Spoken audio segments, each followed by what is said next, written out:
Well, hey there team, welcome back to the channel and welcome to my overview of U-Boat. For those that are across it, I do overviews on this channel. I have a look at the first 2 hours of a game because it's a Steam refund window. Steam says you can make up your mind about whether you want to keep a game or not in that time period, and I would say broadly, I agree. Generally speaking, 20 hours in, you're not going to change your mind about how you felt 2 hours in. This is a broad strokes video, short and punchy, keep it around 10 minutes, and then you can make up your own mind with that info. So this has actually gone 1.0. I looked at this however many years ago initially, and it was promising then, and it's just as good now. I wouldn't call myself someone that would be into this sort of genre game, even though I'm like ex-Navy and that. The hyper simulation end of the simulation scale can be very hit and miss with me. I use the almost facetious example of, let's say you had a wall painting simulator. Say you simulated the experience of wall painting so intensely and anally and perfectly, would that actually even be fun? You know, it's food for thought. This, however, is quite accessible, and in my short time, as much as it is very much a long burn sort of structure of a game, I feel that like all the tools, the tutorials, everything that's implemented made it actually really accessible for, let's say, someone like me, a normie. You know, I'm aware that there are submarine games, there's a whole thing, Silent Hunter, that sort of stuff. I think this one sets apart as best as I can tell because it's more of like a top-down strategy in a way, like you ant farm manage your ship and its crew. And I think most submarine games usually are kind of through the first-person perspective. So arguably, you're probably more divorced in this game from the immersion component. You don't feel like you're in the trapped tin can. You spend a lot of time in the overworld map. But yeah, I really enjoyed it. The tutorials were thorough enough. There's a lot going on here. Like there's meta layer stuff on top of the gameplay, like sending dudes that have experience to headquarters postings, which then turn into like a research assignment to unlock more things. And there's kind of a greater war campaign going on, which is really pretty cool actually. And lots of different sort of scenarios you can pick out. I don't have time to check all of this stuff, but you know, there's probably dozens of starts with different subs and different settings. I just took the sort of default normal first one, which I think you're in like U4 or something, like one of the very early prototype subs. The war's just kicked off. I believe it starts with like Poland being invaded. You're giving sort of explicit instructions to try and keep the French fleet out of the equation. We're just raiding British tonnage, and then you pick missions from there, which will be like a tonnage-based patrol mission. They'll give you a very large sea grid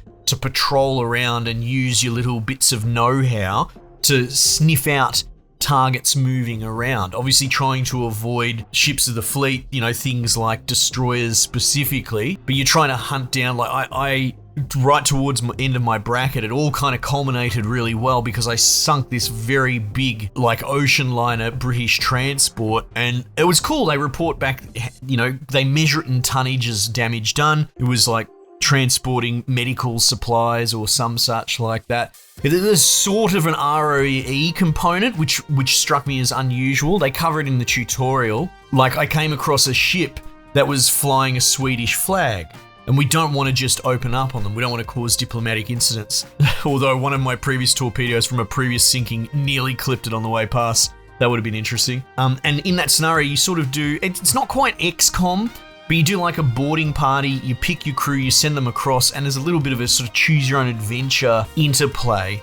And in that particular case, God, this will test my memory, I believe, you know, I sent dudes aboard and they shook down the captain for his manifest, and I believe he was carting some sort of armament or something into Britain, and sort of under that proviso, you know, our dictate was to sink that ship, so we got him to abandon the crew. It's not like we're just hosing down these bloody Swedish citizens or anything like that, so they all bailed out into a lifeboat, obviously not very happy. And if you equip TNT with your dude going across, you can, you know, scuttle the ship by setting it up in the engine room. So there's some sort of mini RPG mechanics going on as well, but the overall loop is managing a crew, which you don't have to engage in too terribly.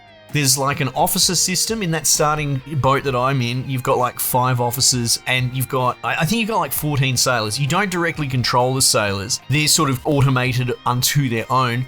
However, you can overcharge officers in a way. So say you want better visibility on the conning tower, you can assign more sailors to that dude in that particular task and it will increase your range, for example. So it's a bit of a bloody nitro button, basically, personified by sailors. But yeah, you move around the overworld map, you've got all sorts of like time dilation or speed up buttons. I think one of them is times 15,000 speed or something, which sounds ridiculous, but you know, when we're potentially steaming to and from port 2 days at a time, it's good to have that quality of life stuff. But yeah, all very quite accessible. A lot of mutators, and you can change the simulation level. I think I picked like the default settings, and that was at about 44% or whatever. But presumably you can go as hardcore as you want. But yeah, but there's also like some little shortcut buttons. It's very handy for trying to find your feet. Generally, you'll be steaming along on the surface, but you have limited visibility, and in a way, you're kind of quite visible as well. You can kind of get bushwhacked by aircraft or hostile planes, but occasionally you can